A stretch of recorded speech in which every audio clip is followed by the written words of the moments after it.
to LOA Today. I'm Walt Thiessen. I've been doing this podcast since September of 2012, and boy, are my lips tired. This is your daily dose of happy. We are so happy you decided to join us today. I'm especially happy because we are entering a new era here on LOA Today, because we've just introduced, or we are now just introducing, a new co-host here on the show. And she's somebody that you met about a week ago. And actually, I met her 2 weeks ago on an episode that didn't record properly. So it wasn't exactly an auspicious beginning, but it's definitely an auspicious next step. So I'd like to welcome Jodielynn Craven to the microphone as a co-host officially on LOA Today. Jody, thank you, first of all, for saying yes and welcome. Thank you. I'm so excited to spend this time with you and, be a co-host. This is a great opportunity to just, talk more, which I love to do. Yeah, we were talking about that before, right? Talking, yeah. How long can we talk and so forth. And I was telling you about the record, and that was kind of fun. One thing that we are going to kind of miss today, our friend David Strickle was going to be joining us on the show today, and we were going to get a little stream of David action going on. But unfortunately, David got hit with a bad cold yesterday, so he's trying to shake that off. We'll send positive vibes to him. Send lots of positive vibes. He's got a big community, so he's got a lot of people sending vibes his way, which is a really good thing. Yeah, so we'll kind of miss him. But so that means we kind of had to kind of spin it on the fly, like, okay, so what are we going to talk about today? And earlier today, I did a podcast with someone else who was recently on the show. People will remember Dr. Vic Benzo, who was on.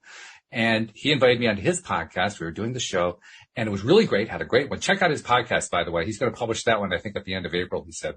But check it when it comes out. But there was one particular segment that I thought, wow, this would be great to talk with Jody about. So I want to bring it up here. Because, Jody, when you and I did the show last week, we were talking about all the different ways. Of course, this is what you talk about when you're a money expert. You're an expert at attracting money. So all the different ways that we block ourselves and so forth, right? And we were talking about different strategies that we use to unblock and all that kind of thing. Well, in the course of my conversation with him, I just started riffing and realized I hit on something pretty important. I wanted to get your take on it. Ooh, I'm on the edge of my seat, Walt. Good. Okay. So I'm doing my job. That's good. Yeah. So, yeah. So anyway, Vic asked me some questions about law of attraction, and he's actually very knowledgeable himself, but he was being a good interviewer and asked some really good questions. And one of them he asked was basically along those lines, like, if you're struggling with attracting money, what can you do?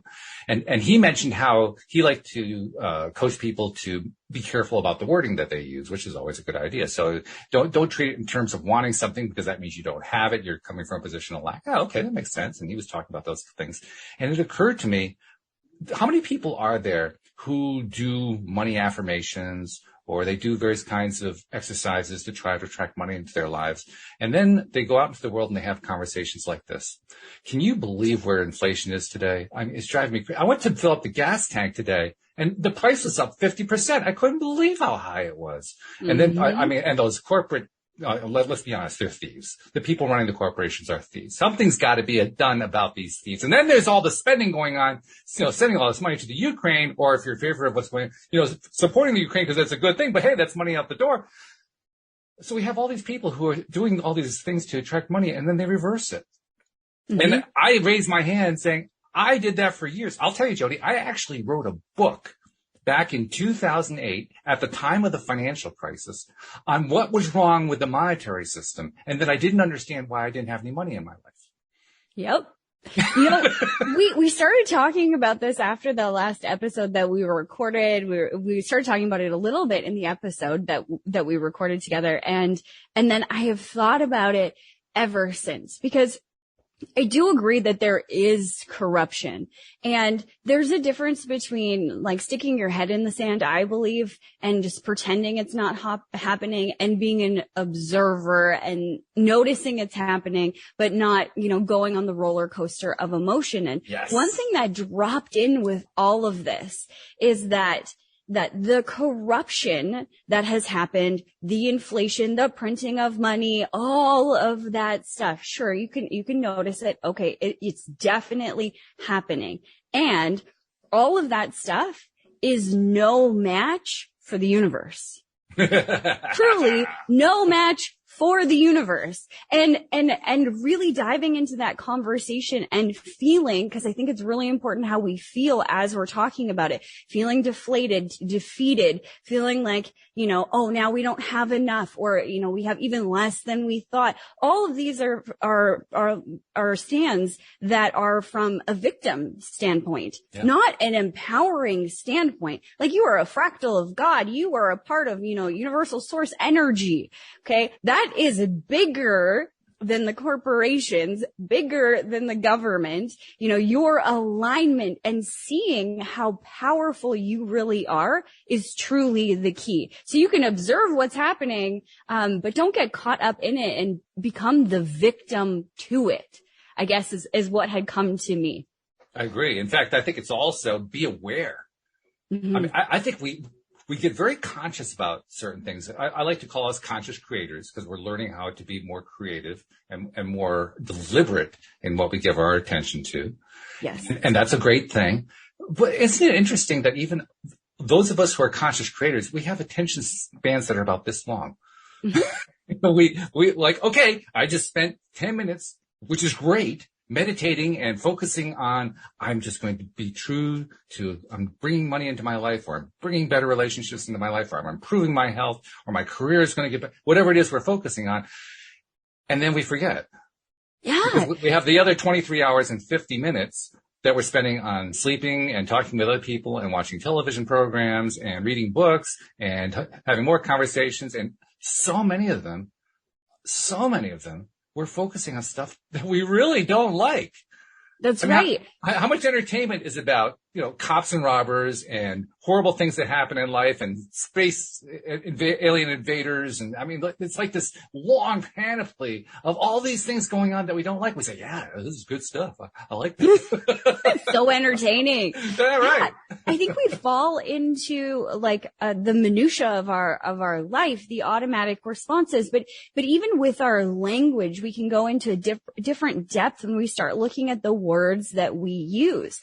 Something that I noticed, thinking that I was super happy and positive. I had mentioned I did this exercise of going through my day and the different steps of my day and how I feel. What I also started to recognize was the words that I use. So I said a lot, I don't have time for that. I don't have time. I don't have money.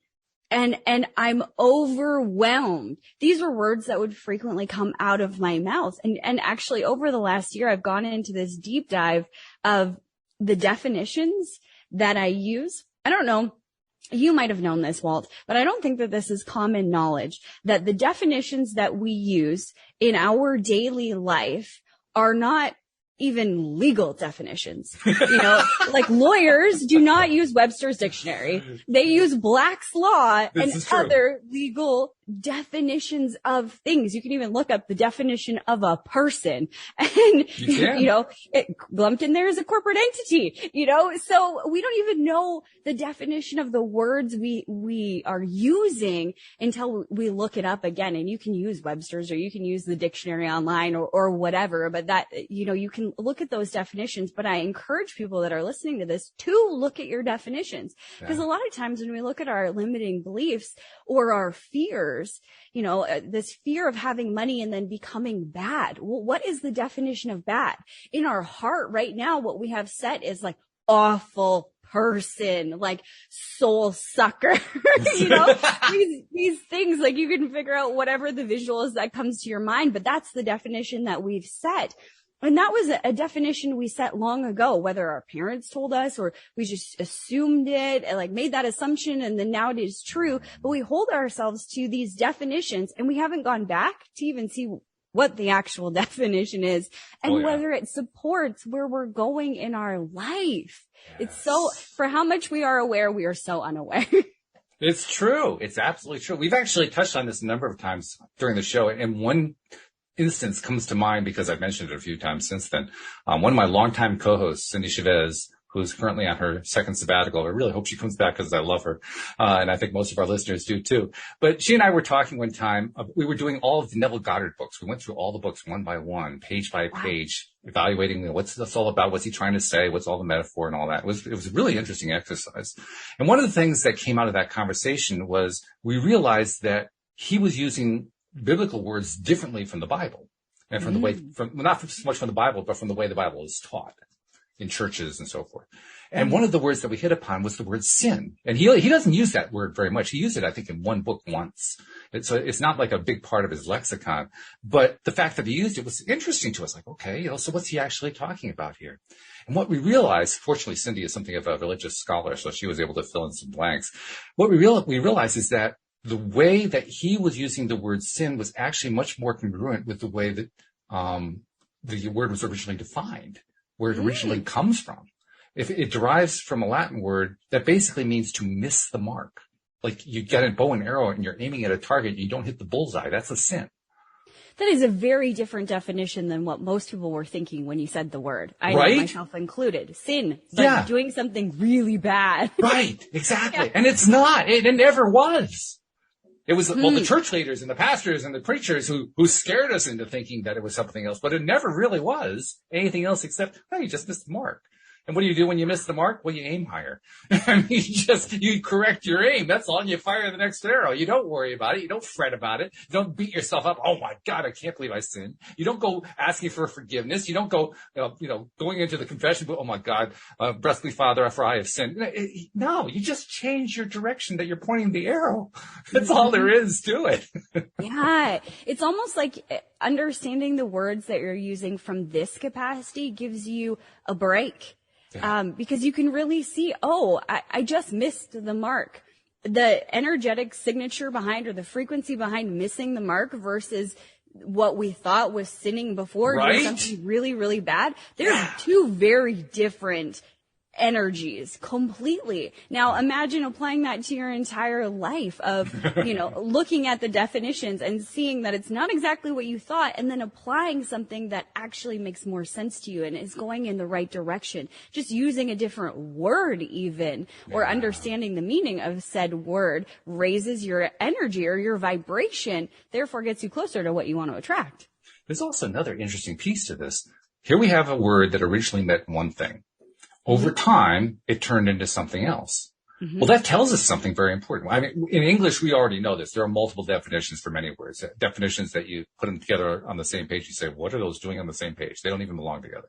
But that's the nature of the English language. But it shows something really important. Definitions change. Mm-hmm. Well, that means a word means whatever we think it means. That's right. What are we going to decide? Even if the word is used popularly one way, we don't have to go with that. Mm-hmm. We can change the way we think about it. We can change the way we use it. Exactly.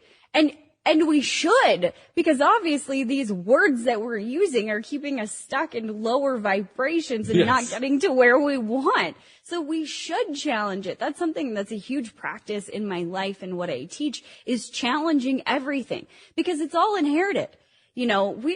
Like you just said about language, it has evolved. So if we're not consciously choosing it, then we're in someone else's evolution or iteration of the world. I love that. We're not even creating or co-creating our experience because we're just going along with what some guy said in 1800 and what has evolved ever since. This is how you take control of your life is really looking at these things and questioning them, challenging them and deciding for yourself what's right for you. And I think that's something that I do with truth or fiction, because there's a lot of stuff out there. Conspiracy theories, fake news. Yeah, fake news, all of this stuff. And I think our society is struggling to understand what to believe and understand what is real. And when I went on this journey of, channeling these abundance codes, there was no book saying, Jody, you're on the right track. You're doing the right thing. This is good, except for the channel that I had access to, like similar to David, right? Different channel, same principle. So I really had to redefine what is truth for me and find a new way to have like a BS meter. Before I was looking out to my friends, my family, other people to tell me what was right, what was wrong, what was true, what was false. And I really had to rein that in and come within myself. So anything that I'm struggling with, is it true or is it false? I bring within my heart. I bring the information into my heart, and does it feel true? That's the question I ask. And if it resonates within my body as truth, then I take it as truth until it doesn't, because things change. And I think once you start to get in touch with that side of you, you become even more powerful, or you feel more in control, because now you're not looking at everyone else to decide, you're choosing. I love that. And I especially love the way you kind of turn true and false into feeling. I mean, I actually had to take the words out of my vocabulary entirely for a while. What is true, what is false actually was throwing me off. So I literally turned it over to what feels good and what doesn't feel good, just so that I would get all that old baggage out of the way. Now I can incorporate it, and it's not a big deal, but there was a time when it was a really big deal. So I started doing that. But you talked about how you had actually gone in and like did this deep dive, and you started changing the way you thought about things, the way you use words, the kinds of words you use, and so forth. Give us an example of that. Like, what were some of the things? Name one thing that you can think of that you just changed the way you thought about it compared to the way the rest of the world thinks about it. Well, I think one thing that a lot of people struggle with, and I did too, is the word success. You know, success has always held this monetary, like, status definition for me. Like, I could look up the definition of success, and I've done that. But to me, before this awakening, my definition was the amount of money you have means the amount of success that you're experiencing. But the thing is, I never quantified it. So something that I did in my own life is, okay, so if money is the quantification for success, is that the only thing? If you had $1 billion, but you had no relationships, and you were a bum and everybody hated you, do you feel like you're successful? You just, if you took advantage of people, does that make you still successful? So I started to challenge those things. It's not just money. Money was a piece of that, but I even backed off of money being a part of my success equation for my own personal life, because me having a beautiful, fulfilled life that's full of joy and full of bliss and full of excitement and all of these things, that was more important to me than the dollar figure. And I realized that it wasn't an absolute truth, that money didn't equal, joy and bliss and excitement and whatever. So it wasn't actually the money. It was the feelings that I wanted. So I could have $1 million in the bank and not feel those. I'm not successful. When I'm living, my truth, my purpose, and enjoying life, I think that's the reason why we're here, is to have this joyful life. That is success to me. So that was one definition that I changed for myself. Love that. It freed me up to actually have a joyous life, regardless of, my financial situation, regardless of, because we put so much pressure when we're starting new businesses, especially. I started my coaching company like 4 years ago. I've been a financial advisor and broker for almost 11 years now. So, halfway through my one career where I'm successful, I decided I'm going to start another one. And, it wasn't going as fast as I wanted, or I didn't have as many students as I wanted. And I was focusing on all these things that weren't right or whatever. So I really needed to back off that timeline, because the coaching company, the stuff that I teach comes from my heart, and it is a passion project. I feel called to teach this way, called to teach this information. And it doesn't matter if I make money or I don't make money, or I have 1 million students or I have 10 students. I'm still called to teach it. So I want to focus on the emotion that I feel when I teach it, the fulfillment that I get out of it. So I needed to change the definition, or if I just kept that definition, I would keep thinking I'm failing. And then I would keep, reciprocating that circle of failure when actually I've done a lot of things. I wrote a book, I evergreened a program. I have, about 60 students that have gone through it. All of that is really amazing. And when I changed my definition, I could celebrate all of that stuff. Whereas before I had a hard time doing that. Great point. In fact, you're reminding me of an experience that I had when I started implementing my friend Dan Magana's book. Dan does Thursday show with me and Alex Standy, and he's also a multimillionaire. He lives on the coast of Mexico. He teaches people how to be millionaires and all this kind of stuff. He wrote a book called Money Game. And Money Game is basically a way of training your mind to believe you can attract money into your life. And you do it incrementally, small amounts up to larger amounts, and so on and so forth. So he has you start with a very, very small amount, and you pick the amount. I picked $10 as my first one. So putting out the intention that you're going to attract just blue money out of thin air, not working for it, not setting up a plan, just, tracking it out of thin air. And I said, okay, I'm going to attract $10 out of thin air. And within a very short time, I got a check in the mail for, I forget what it was, $14 or something like that. And I made the connection. I said, oh, that was cool. I succeeded. Now, did that success feel the same way as what I was hoping for when I was trying to attract $1 million? Well, maybe not, but it was success. And what was interesting about it is that it was shocking success. There was like that big voice in the back of my head that said, well, that's just coincidence. And I had to kind of deal with that one. I had to think about that one. I was like, well, that's really what the Dan Mangano approach is. Just keep experiencing them over and over again, and you'll stop thinking that it's just coincidence. You'll start believing in them, which is true. That's what's happened. I've been doing the book now for 2.5 years. I'm only 40% of the way through the program. I can't believe it. And I've already attracted money 17 times. But what's so interesting about it is about 15 of them I would have discounted without reading the book and following the program. Wow. Because it would have been stuff that came in and I would have normally said, oh, yeah, okay, that makes sense. I would throw in the bank account and not given any more thought, not celebrated it, not treated it as a success, not treated it as blue money, just, oh, yeah, okay. How often do we do that? I think with everything in life, there's so many things that we just bypass. We're just like, oh no, that was random. Oh no, that was just coincidence. And I think you're right with this celebration piece, because it does also something else. And this is what I teach my students as well. When you celebrate something, the more you are vibrant about it, like hands in the air, like, woo! I'm not going to scream into the microphone, but you know what I'm saying? Like, you have this big response.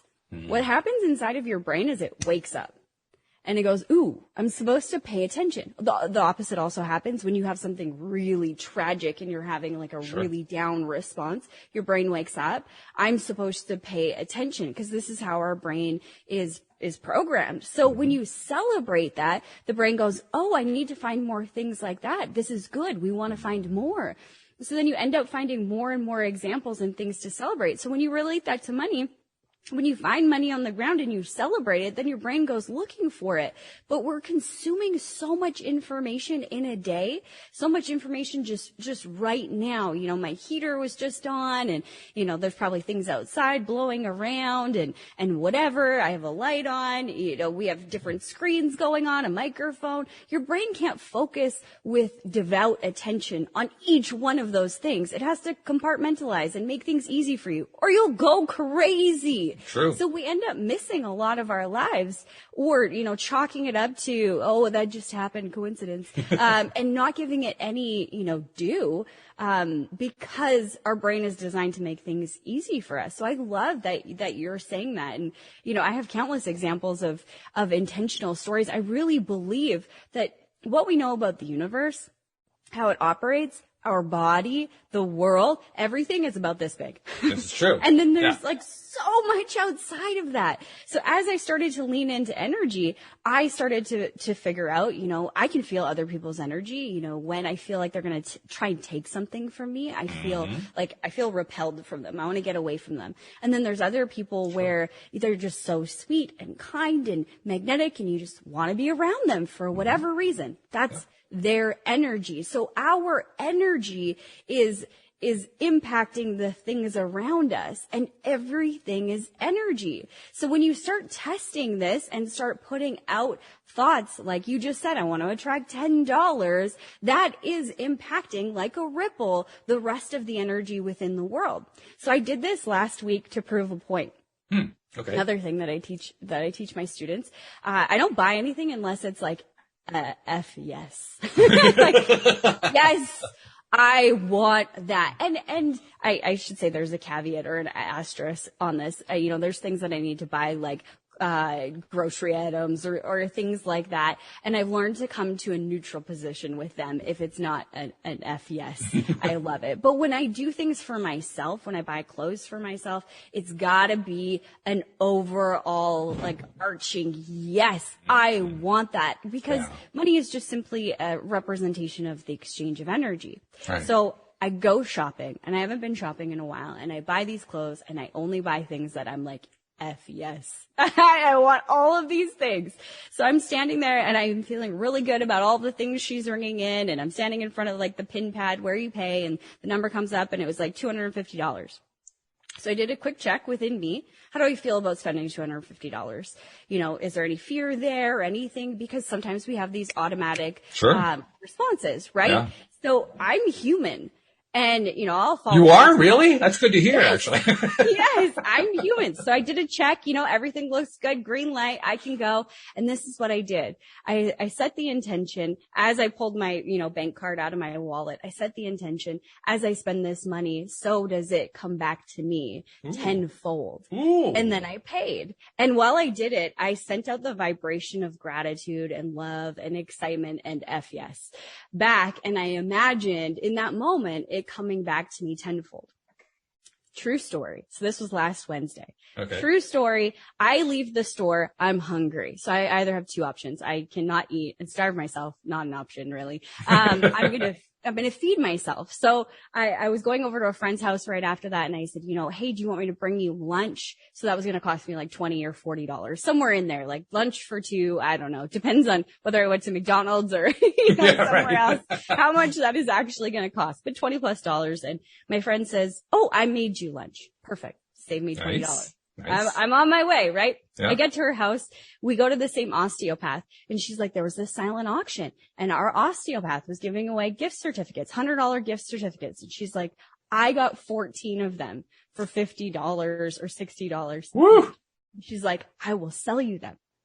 I'm like, woo! So that's like $40 off each session. And I go 2 or 3 times a month. So there's more money right there that came in. Awesome. Then I'm talking to my other friend and I'm telling her that my dog revenge pees when I leave. She's just this tiny little 5-pound, Morkie. And whenever I leave, she decides to revenge pee on things. And I really don't know what to do about it. She's like, oh, my friend got these diapers. You should get them. She sends me the link and she's in the States and I'm in Canada. And I'm like, oh, link doesn't work. I can't get it. She's like, I will buy it for you. That's so nice. Like, how much do I owe you? Nothing. Another $40. Right? Then I come home and, in my brokerage business, I get paid twice a week. Okay. And because, you could submit, a life insurance policy or investments on this day and then they want you to get paid right away. So it's very up and down. Like it's kind of all over the place. Drives my husband crazy because on any given Wednesday or Friday, he's like, how much are you going to get paid? And I'm like, I don't know. Money. There's going to be money that comes in. It always works out. Right. I love that. I love that. I was expecting like, I don't know, $500 or $1,000. It wasn't going to be, like a huge cycle or anything like that. I wasn't expecting a lot to pay out, but my assistant does all of that stuff for me. So I log in and it was $3,500. Woo! And I was like, oh, okay, awesome. It's not over. So then my husband, I think I got a referral that day too, which is potentially like another $1,000 in my pocket. And then, my husband was talking to his friend from the UK and he had left a couple of years ago and he left this cube van and my husband really wanted the cube van. And just at the time he wasn't selling it and, whatever, all of this stuff, this cube van is worth probably $2,500, $2,600, somewhere in there. And he calls my husband up and he says, hey, I'm selling some of the other stuff that I have at the property where he's holding it right now. And he's like, I'll give you the cube van if you store my tools for me. So another $2,500. So I think it ended up being like, I tallied everything up and it was, $5,000 or it was more than $5,000 that. So you got twice what you asked for. Yeah, exactly. Dang. It was just the intention that I set. So it's exciting when you can have experiences like that and celebrate it. It's not that this happened to me because I'm special. It happened to me because I'm intentional. And everybody has the ability to do that. It took me 3 seconds to stand there, do a body check, make sure I'm okay with spending that amount of money, and then set the intention that as it goes out, so it will come back tenfold. It did take 3 seconds, but I also want to point out it also took a few years because you've done years worth of work on yourself to get yourself into a space where you can ask these questions and decide to think about things differently. The work added up and it put you to a place where you could in 3 seconds attract that kind of a result. Someone who's in a really negative space and they haven't done the work and their current experience is having no money and their experience is that they don't have a job and they're not going to get anywhere. They're not going to turn around on a dime like that. They have to do the work. You have to change your mindset. You can't just say, well, okay, I just said the magic words. Where's my money? Yeah. You don't believe it will actually come, so it won't. Right. Yeah. Precisely. Yeah. You got to put the time in. Something else that I also realized with the story about the money that I have manifested over the last couple of years is the only reason I knew how many times I had done it. You see, I actually didn't know. Because who keeps track of those things, right? You don't think, well, yeah, you celebrate them. Great. Yep. But can you remember how many times you celebrated last year? How many times did you celebrate last year? I don't can't know. tell me. You have no way of knowing. I can't tell you. No. But Daniel told me to do something in the book that I'm glad that I did. He told me to keep a journal of all the things you ask for and what shows up. That's how I knew. I just went back and went through the journal. I was like, oh, there's 17 of them. Damn, that's good. I had no idea. I had no idea. That's so true. We don't keep a journal of these things. So that's great. That's great advice. I'm going to start a journal too. I'm not a journaler. I've told about people on the show for years. I don't really like journaling. But after that, I have to say, okay, yeah, I can see journaling because you're channeling. I can see the automatic. I get all that. But this one gets my attention. Yeah. Because I did it myself as part of what Daniel told me to do. And I saw a result, and it was a significant result. Yeah. And it almost becomes the evidence that you need to change your mind on it, that to keep believing that it's happening. I talk about evidence lists a lot. Look back in your life and prove yourself right. Like whatever it is that you're trying to prove is true, your brain is already proving it to you. So if you want something else to be true, you got to go look for the evidence of it.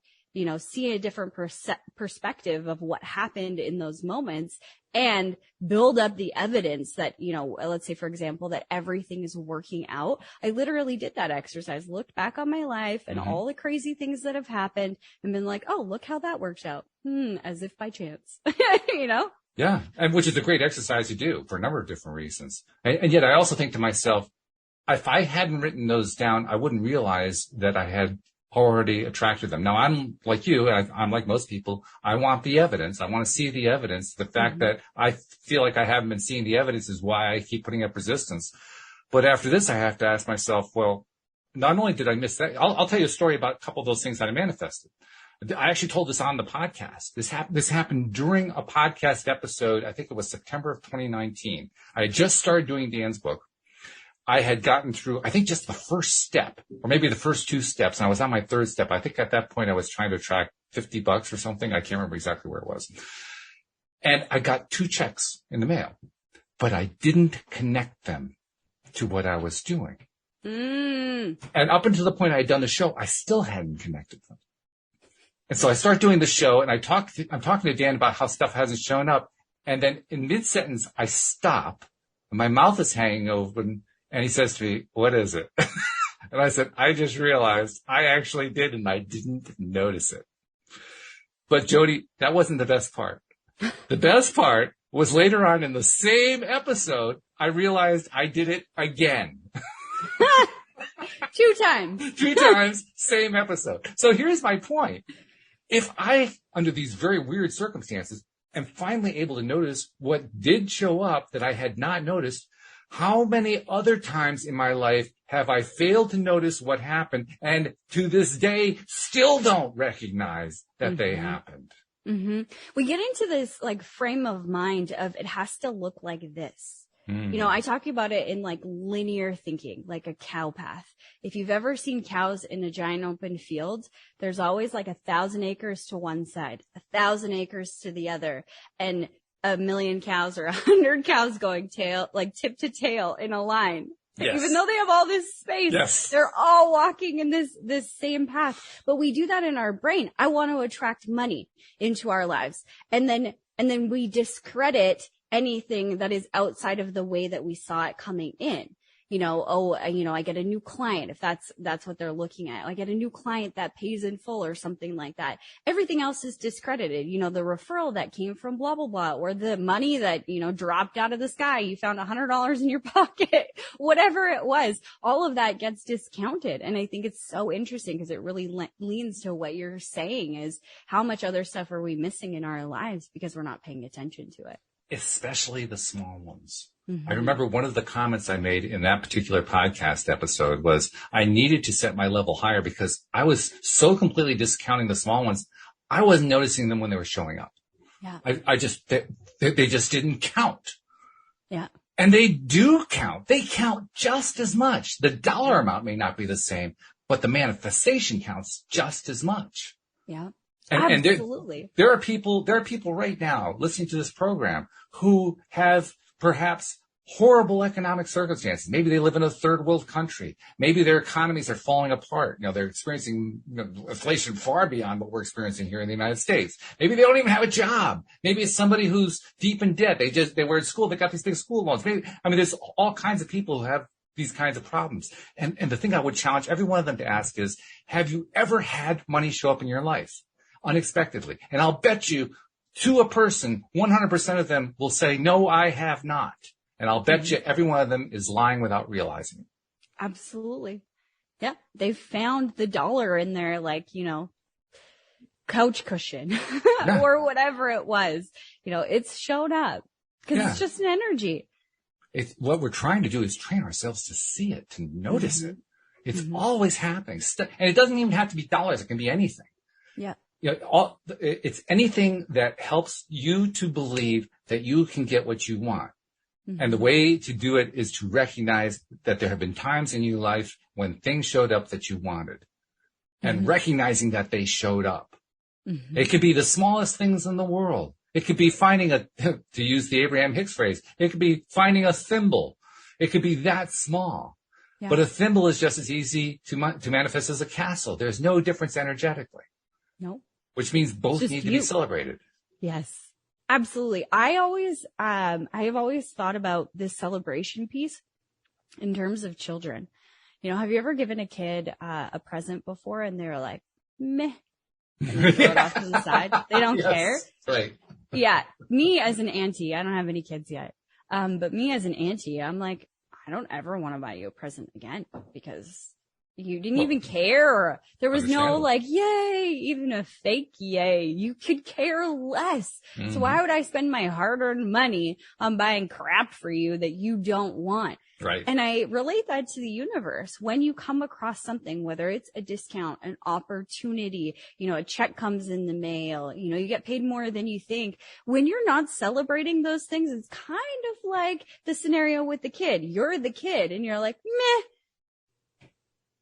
So what's the universe thinking? I guess she doesn't want that.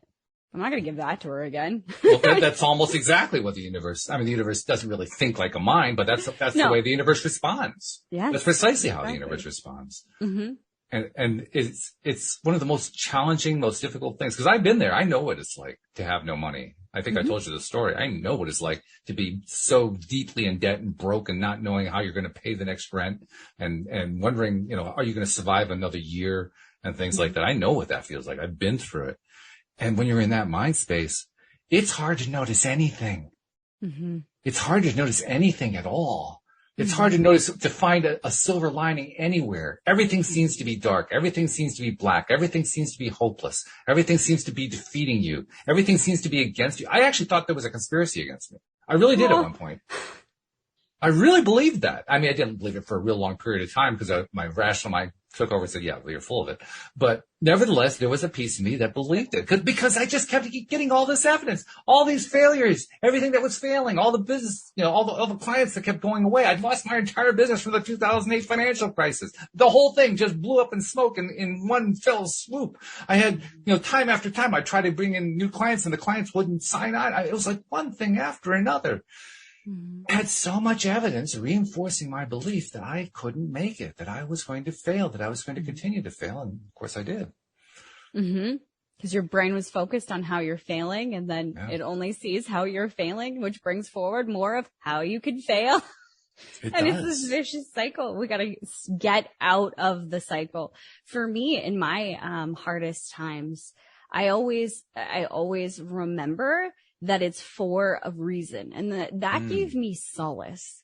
It's for a reason and it always works out for the better is the tail end of that statement. So when I have been in that situation where I don't understand, I would say that to myself. I know that historically, every crappy thing I've ever been through, it always happened for a reason. and it always worked out better than I could imagine. And that started to lift my energy and lift my spirits so that I could start seeing silver linings out of the situation that I was in. Well, you apparently knew to even look for silver linings, which is big, right? But right there by itself. A lot of people don't even know to do that. Mm-hmm. You know? I grew up with great parents. Yeah. It taught me that. Yeah, that's a wonderful thing. That's a very wonderful thing. How do you, when you've had your lowest times, how do you remember the silver lining? How do you remember the value of the silver lining? The value of the silver lining. Just with that statement is like, I pick apart looking back at everything I've been through that was difficult in my life and seeing that once I was through it, I had the clarity of the situation of why it happened and all the beautiful things that brought to my life. Like on our last episode, I was telling the audience about how my house was worth half of, what we owed on it. And I had to go through consumer proposal and, foreclose on that home and all of that stuff. During that time, I kept focusing on this was my choice. This was my choice. And I'm going to choose to be happy. Like my dad said, you're going to choose to leave. You're going to choose to be happy because it's your choice. So I kept choosing to be happy and seeing, that, at the end of the day, the dark period, at the end of the darkness, there's always dawn or whatever that saying is, that there had to be a breaking point when I would see the good of the situation. And now looking back, that was, over a decade ago. And I look back at it and I find even more evidence, like, a couple of weeks after I'm starting to see the light, the silver lining, I don't have to deal with this person, that I didn't want to be in a relationship with, and he did not take it well. So, I could see silver lining right there that, oh, great. I'm not married. That's a silver lining. Yeah, right. I can, just common law. This is easier to deal with. I got the right people just came to me. I researched for days of how the bank was going to come after me when I stopped paying. I had a strategy. I had a plan for those moments of darkness of like, where do I move? What do I do? And I wasn't going to take no for an answer. I don't even know if I said this on our last episode, but the bank wouldn't tell me what was going to happen. Yeah, you said that. I remember that. Yeah. Yeah. So they're not telling me what's going to happen. And my ex, was on the fence, like teetering, whether he was going to pay half the mortgage so that we had another month to figure it out. And this was at Christmas. So we had of course it is. Yeah, of course, right? Yeah. More law of attraction, right? Right. Exactly. It's right at Christmas. It's right after Christmas. Like it's going through that 2-week period, right? So we're getting closer to the first and it's like coming upon us and I can't get an answer from him of whether he will actually pay half or not. I made the recommendation, like, let's both pitch in half and then give ourselves the month to figure all of this stuff out because I couldn't get any answers. And so I didn't know what he was going to do. So I had a plan for that. What I was going to do if he didn't pay, and I was going to find out the information, but the bank wouldn't give me any. So my dad and I banked at the same place. So I literally asked my dad to book the appointment and I went in with him. And as soon as she closed the door and sat down, he said, "Here's Jody." And I was like, "Hi, what happens if I don't pay my mortgage?" Yeah. Sounds like the dumbest question ever, but I didn't know the answer to that. And I think we often avoid the things that are scary. That was scary. Yes. I don't know what's going to happen. Like, are they going to put me in jail? I don't know. I didn't know. I was 25 years old. I had no idea what was going to happen. And a lot of people will avoid that scary situation or seeing anything, asking any questions. They just want to bury their head in the sand, hoping it'll go away. But I have always been someone who just goes at it head on. Like, okay, what is going to happen? Because if you know the worst thing that is going to happen, then you can kind of calm your own fears. Well, that's not that bad. The banker told me, well, any money you have here, we're going to freeze. Okay, check, move all of my money. Got it. And that's easy. I can open a new bank account. I had a strategy on how I'd pull the money out if my ex wasn't going to pay the other half. And, I had all of these plans. Like my dad would say, one that will work or should work and one that will work. Yeah, right. I had all of these plans.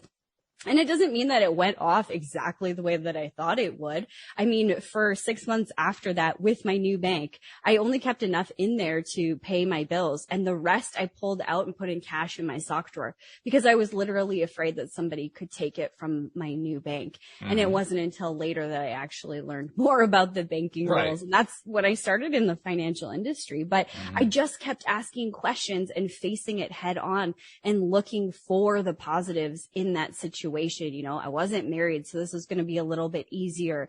You know, I found the right people to help me. I had a good support system. I wasn't living on the street. I was living in my brother's, spare room. There was all of these great things that if I tried, I could see in that moment. And now looking back, there's even more that I can see.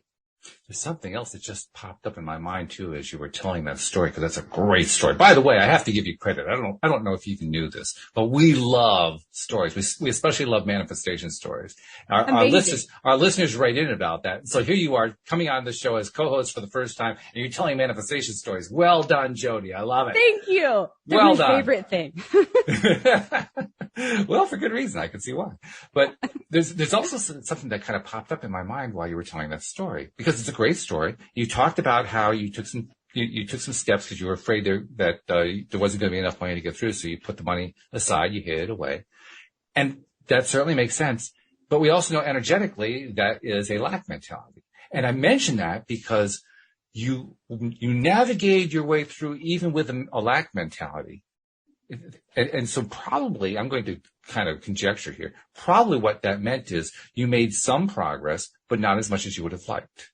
Because that's what happens. We almost never have pure mentalities. That's kind of what I was driving at earlier when I said that we have really short attention spans. I mean, even just focusing on something for 10 minutes is like superhuman. Yeah.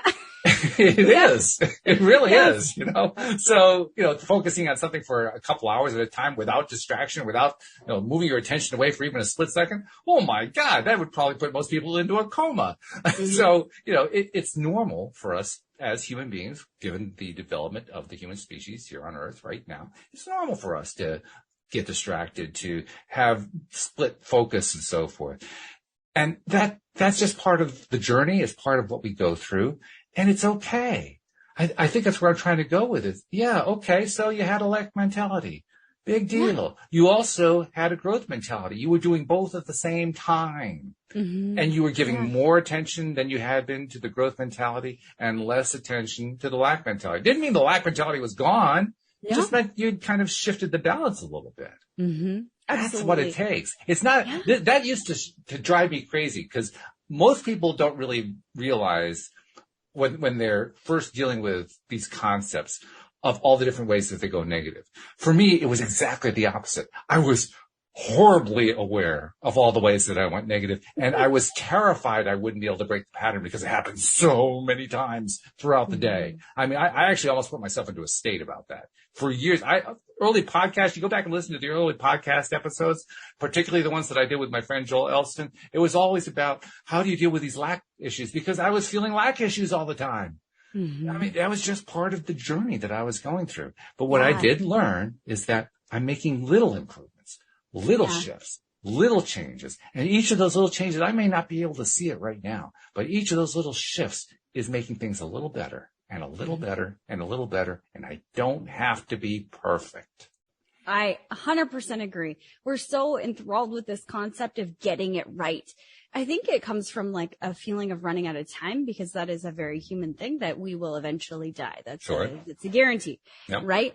But what I remind myself when I'm stuck in that perfection loop of like, I recognize that it has something to do with time. Like I need a better life sooner, or like it's going to take me forever to get there or whatever. And I challenge those things too, because things can happen very, very quickly. In an instant, things can change. So why not for the positive? We can see that on the negative side of things where something changes instantly, but why not on the positive side? Why not start thinking about that side of things? Like time is just a construct.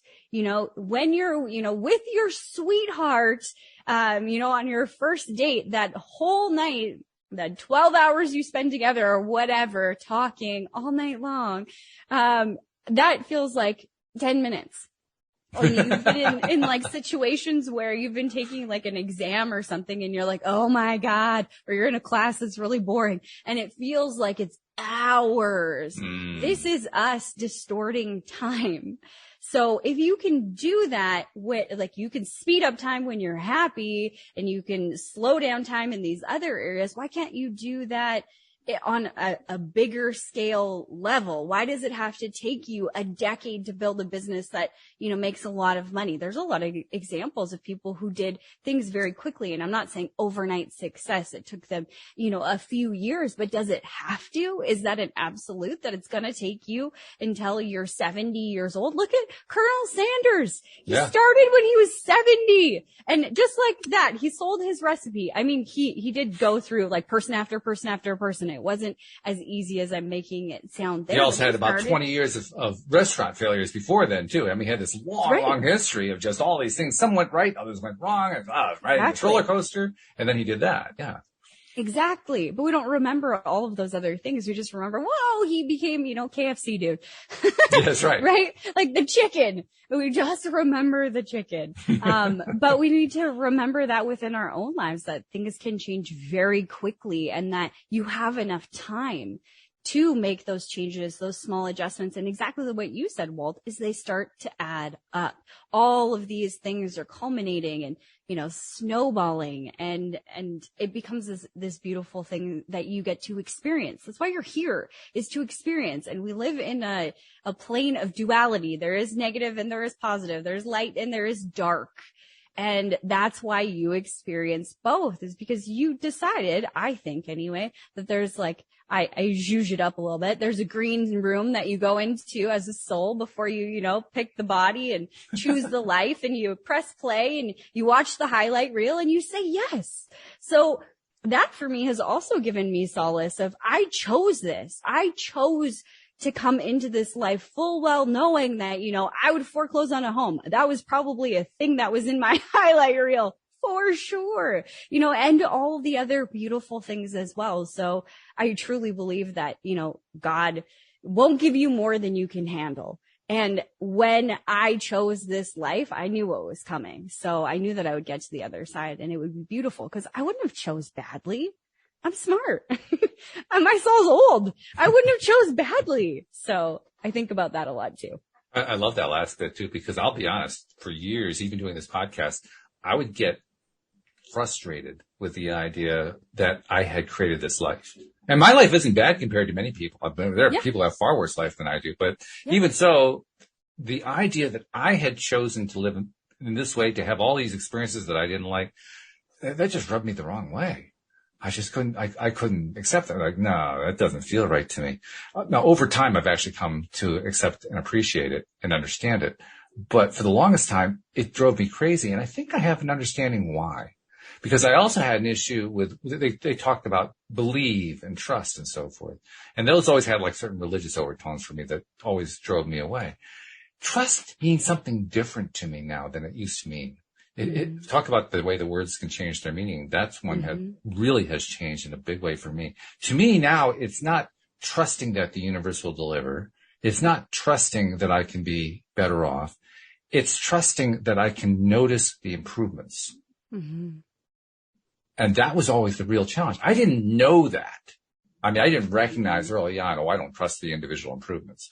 But if I had somebody who had pointed out to me that possibility and asked me to look inside, I think I would have had to answer honestly, yeah, you're right. I don't trust those improvements are going to happen. I don't really trust that. But now that I understand the value of the incremental approach, it's still tough at times to trust, because when you're in that trusting place, the place where you're supposed to do the trusting, you're not getting the results yet. Mm-hmm. That's what you're trusting. You're trusting that the results are going to come from all these little incremental changes that you know are happening right now. Yeah. And that is a challenge still. I can't honestly say that it's not a challenge, but it's a lot easier than the old form of trust I was trying to do. The old form I was trying to do was trust that God was going to deliver something to me. Well, I didn't even believe in God in the first place. I believe in spirit, but I didn't believe in God. It's going to be difficult. Yeah. Like, oh boy, am I in trouble. You know? it's kind of like the old joke about, the people who aren't Christians, they're going to hell. Well, that's not terribly fair. I mean, come on. Yeah, exactly. Yeah. I think for me on the trust piece, it's, I struggled with the same thing, of like, I am creating this reality. But I struggled from a place of when I would see things weren't going the right way, it was from a beating perspective. Like I'd give myself a good lashing, Wow. you're stupid. I was like, oh, why would you create that again? And why would you do that again? And I would beat myself up so badly that it hurt to take responsibility for things. Yeah. And when I started to step away from that and release the words good and bad, really look at those definitions, does this make me bad? I use the best friend concept because I remember when I was going through that whole, I'll be very transparent about everything that happens in my life. I am very transparent. So it's a good thing. You ask me any question, I'll tell you the truth. Well, it's also a good thing in a co-host, by the way, because that makes much more good story. So that's also great. Yes. As I was going through that house stuff, it was really interesting because I was very, a year before that, 2 years before that, 3 years before that, I was very blinded by love, my situation. I don't know. And I fell into, and it feels silly saying it, but I know that there's people who feel this way. Even to this day, but, where I fell into this trap of thinking when we get married, things will change. Right. The relationship will change. And it was it was verbally abusive and it was toxic and I didn't see any of that. He was very manipulative, but I didn't see any of it. Like it was totally blind. Wow. And then I got an opportunity to leave the country and go consult internationally. I was actually a safety person back then. Oh, wow. And the company that I worked for, they needed auditors to go down and actually audit the company who was building the levee wall in New Orleans. And I had never traveled anywhere. Like I had never been, I think I'd been out of the country once, but like traveling was scary to me. Like I'd never, driving in the city of Edmonton, which is like 1 million people was like, that was a major adventure. Yeah. It was a major event in my life. So doing this was really big. And, I felt really honored that I was, 25 years old and I was asked to go and do this and that, they picked me and I'm consulting internationally at quite a young age. I was very proud of myself. Yeah. I thought so. My boyfriend at the time, decided that no, it wasn't because I was special. It was only because, I was the only one that was willing to go that close to Christmas.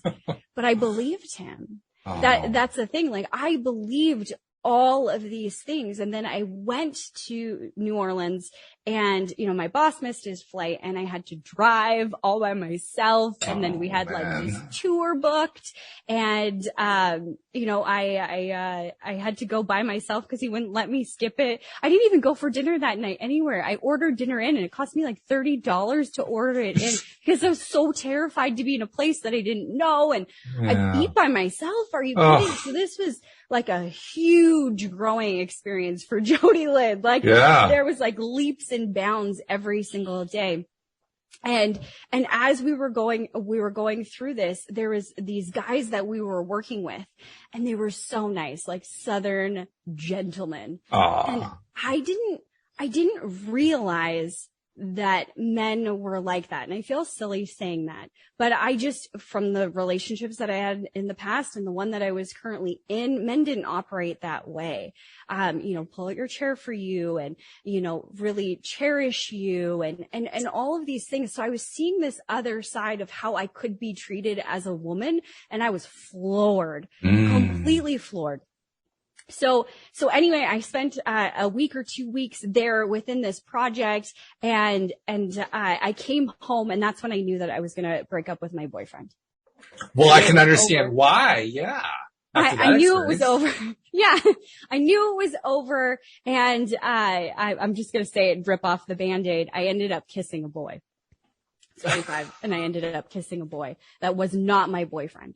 So, and I was very like distraught about it because, I felt like I did something terrible and like awful. I cheated, and kissing is still cheating. And I mean, there was an emotional connection that was happening that was also cheating before that ever happened, before, you know, everybody went out and partied and we had this kiss.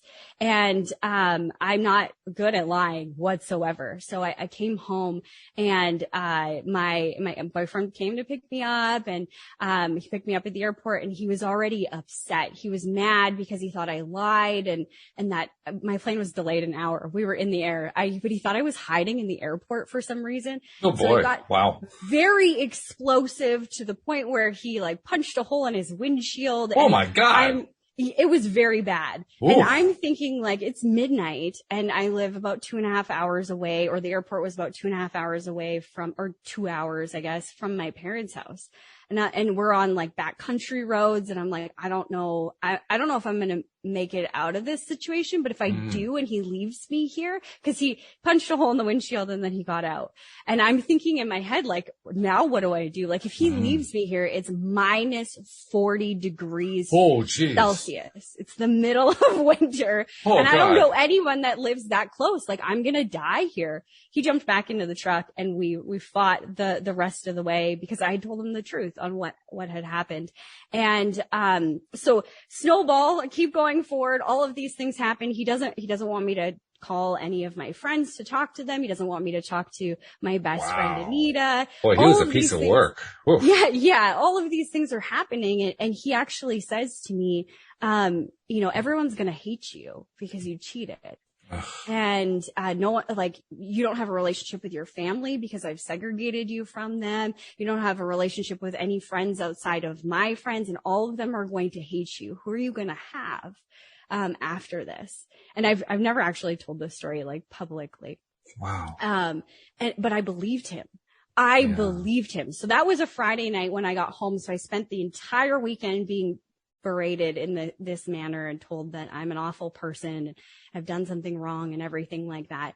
And so he decides that he's going to drive me to work and pick me up now to make sure that I don't talk to anybody else, I guess. So now I had no time alone. Like, I was either at work or I was in his vehicle, and all of these things were happening. So he drops me off on Monday morning, and I can't handle it. And I was a smoker back then. So I go outside, and I'm like, I got to talk to my best friend, Anita, and she's going to hate me. She's going to hate me. That's what I thought in my heart of hearts, is like, she's going to think I'm an awful person. So I go outside to have a cigarette, and I call her, and she picks up and she's like, hello, you're back. Amazing. 'Cause she hasn't heard from me at all. And I just start bawling, like, and I can't breathe. And she's like, honey, are you okay? And she's been my friend for, you know, now it's been over a decade, but at that point it was like 5 years or something. And she calms me down, and all that I can say is, you're going to hate me. You're going to hate me. And I'm just bawling. And she's like, honey, no, like, tell me what happened. Like, I'm sure she thought I killed somebody or something like that. And I tell her I cheated. I cheated on Cody. And that was my boyfriend's name. And she's like, that's it? I'm like, what do you mean that's it? You don't think I'm this awful person? Like, I'm a horrible person, and that I should be, you know, like, I don't know, disparaged, or like I should be thrown out with the wolves. And she's like, Jodi, you made a mistake, and I still love you regardless. What a great friend. Yes. What a great friend. This brings me to how I handle myself. Is when I'm in those moments of darkness and I'm really hard on myself in that way, I remember that kindness and that love that she gave to me, and I give it back to myself. I think, what would my best friend think of me? My best friend would tell me all the reasons why it was a mistake, and how that doesn't define my soul or my heart.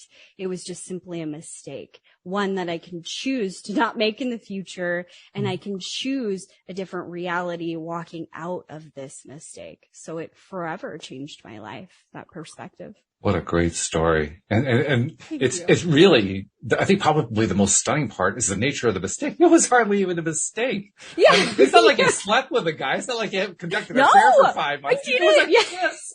It was a kiss, for God's sake. It was a kiss. Yes. Yeah. It was a kiss. But it's still, it was interesting how we go through those things and how I believed him and how I just kept going with the manipulation. I remember telling my dad as well, that, I was in this situation, and that's when he had said, you choose to stay and you choose to be happy or you choose to leave. But before he said that, he said, Jodi, I thought you knew. He thought I was completely aware of the manipulation and, like the gaslighting and, the toxic nature of the relationship I was in. And I was completely blind until I left the situation completely, until I went to New Orleans physically to have a different experience. Yeah, I was completely blind. I had no idea I was in it. And I was shocked when my dad said that to me. No, I didn't know. I had no idea. I felt like the dumbest person in the world that I had no idea. Everybody else watching truly saw what was happening, but I didn't know. And so we get ourselves in those situations, but we really need to have compassion for ourselves because they are mistakes. The things that we do, the things that we don't really like, it's something that happened, and you can choose to look at it differently and not let it be that, that red A, the scarlet letter that you carry around with you. That's a choice that we have next, is whether we we have that compassion for ourselves or not, if we treat ourselves like our own best friend. I love that. I love that so much. Thank you so much for telling that story. That's a wonderful story. I can just see the emails coming in already. I mean, seriously, that's just, really, really poignant, really amazing. I could see us turning this into a conversation for the next episode too, although we'll have a guest for that one. So we'll have to kind of tie it in, but yeah, that was really something. Thank you so much for doing that. What a great entree. Your first day as a co-host, and you just floored us. Absolutely. This is so much fun. It is fun, isn't it? Yes. Yeah. I mean, we're rehashing something that was definitely not a funny experience at the time.